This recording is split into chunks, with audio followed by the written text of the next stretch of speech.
Tonight is the NBA All-Star Game right here in New York City, and in the lead-up to the game, it's been a wild weekend of fancy parties and crazy on-the-court contests. And one of those contests you're looking at the always anticipated slam dunk contest, taken to new heights by rookie Zach LaVine, just 19 years old.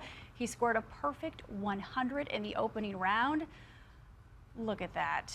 I could the do legs. that. I know you could do that. That's next year, okay? Yeah. We'll enter you That was next last year, Ron. yesteryear. But All-Star Weekend, you know, it's not always glitz and glamour. I spent some time with one of the game's biggest stars who gave a group of kids the surprise of a lifetime. Where he can be especially dangerous. He crosses over and deep for three. Not only is Kevin Durant the reigning MVP on the court, Are you kidding me? he's gracious You the real MVP. and loves to give back to the community. The Oklahoma City Thunder Stars stopped by a public school in New York City as part of the NBA Fit program, helping host a clinic with some of his smallest fans. You ready to surprise some kids? And we had exclusive access for the big reveal. You take it pretty serious that you're a role model for these kids, don't you?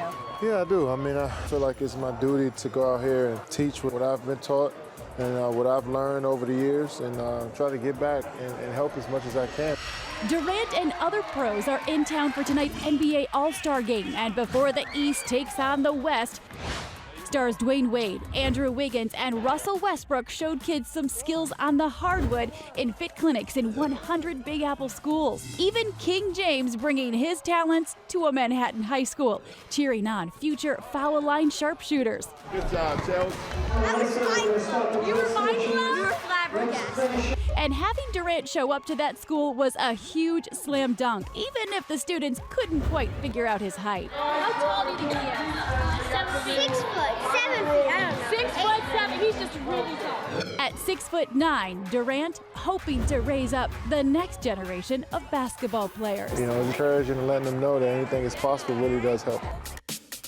He is such a good guy. Anybody you talk to, they say it doesn't get any better. You don't get any better. He towers over you, by the way. He does tower, and I'm not diminutive. I wouldn't No, say no, by any you're stretch of tall. the imagination. But you know, I love his MVP speech from last year. He cried. He said he addressed his mom. He said, "Mom, you're the real MVP." Every time I watch it, I bawl. I just can't help it. But he is a good guy by his jersey. And the kids Yes. were quote unquote flabbergasted. They said, "Mind blown." Mind actually. blown.